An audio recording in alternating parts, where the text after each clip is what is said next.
Motorcycle traveling, it's a dangerous hobby. Probably you have heard this before. On this video now, I'm gonna give you 5 very useful tips on how to minimize the risks. So if you have nothing to do, grab your favorite drink and stay with me.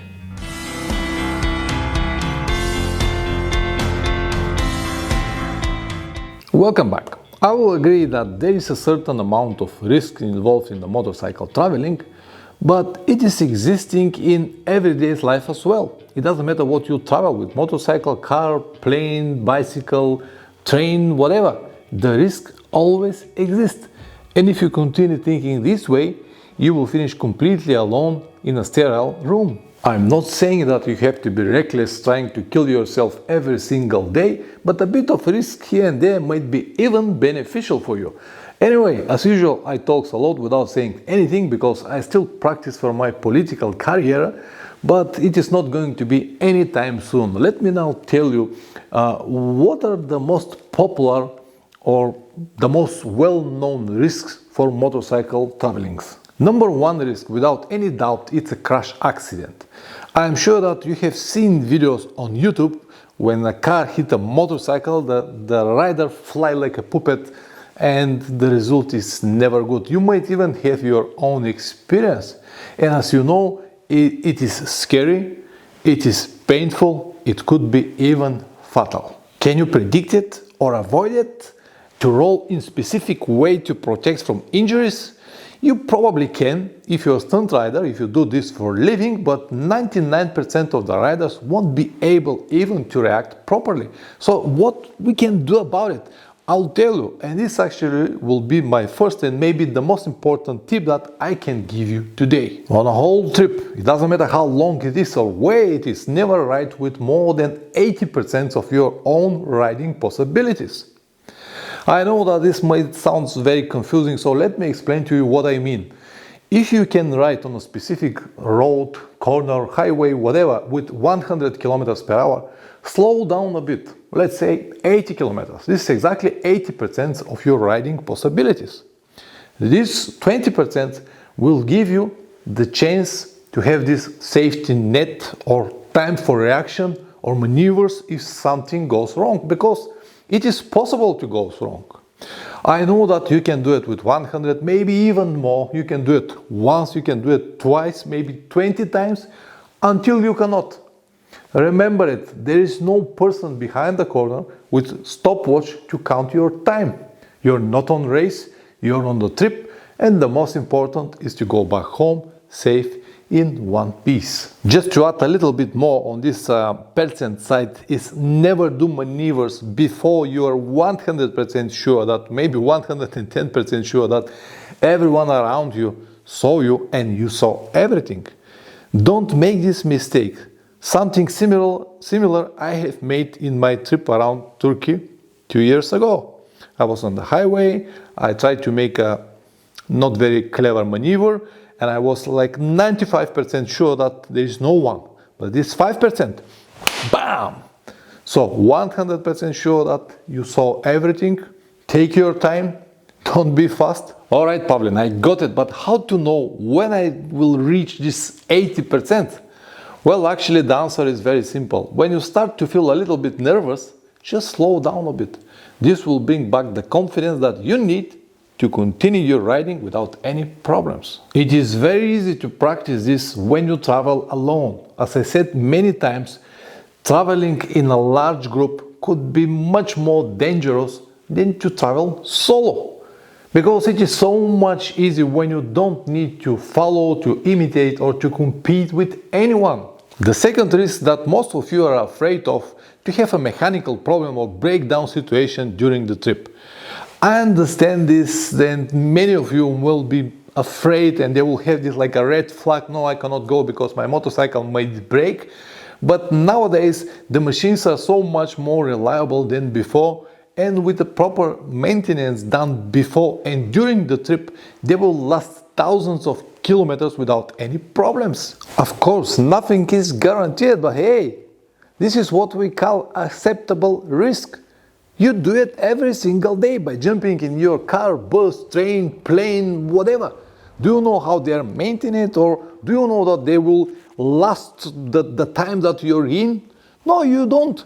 But you still take this risk, right? Very often people ask me what I'm gonna do if I have a breakdown situation in the middle of nowhere. And instead of giving them the straight answer, I ask back, what you gonna do if you drive your car or your motorcycle around your home or near your home and you have breakdown situation? And the usual answer is, well, I'll try to fix it. If I cannot, I'll call a friend to pick me up or look for a garage, some other possibilities. Bingo! This is exactly what I plan to do if I have a breakdown situation in the middle of nowhere. I'll try to fix it. If I cannot, I will look for help. Alright, the help might be on a little bit more kilometers, might cost more or less, you never know, depends on your location, but I will do exactly the same. And you will do the same if you have a problem. So this is something that you shouldn't worry at all, because it might never happen. Also, if you're very careful with the maintenance before the trip and during the trip, you will eliminate 90% of the possible problems. And the rest 10%, they're just part of the adventure. The third risk that most of you are afraid is theft, or your motorcycle to be stolen. So this is probably one of the reasons why not so many people like to travel around East Europe, especially Bulgaria and Romania, because they have heard many terrible stories.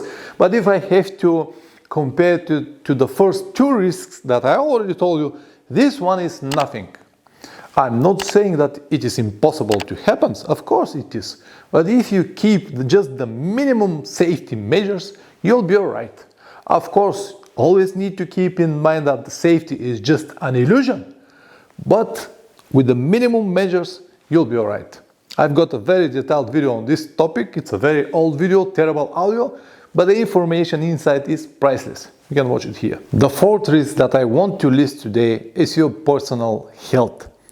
There is nothing worse than to be sick on the trip. You cannot enjoy it in any way, and you don't have the comfort of your home to recover properly. So it will be one very bad experience, without any doubts. What you can do about it, how you can prevent it, well, you cannot. A few things you have to have in mind. If you have some serious medical problems that requires medical assistance or specific treatment or pills, don't go anywhere. On the trips, you might get sick with something very silly like flu, but on the top of the health problems that you've got, this might rise to the level of real disaster. So if you have this kind of problems, better is to stay home until you recover properly, and then you can start your trips. On the other hand, if your general health is good, I cannot see any reason not to travel. You'll be surprised how well you will feel, even though you have to ride so many kilometers and hours every single day. It will be like a boost for you. In fact, I've never been sick on my trips. Never ever. So a healthy lifestyle is something that you have to practice all the time, not only when you're on the trips. And this will help you to eliminate most of the possible problems on the trips.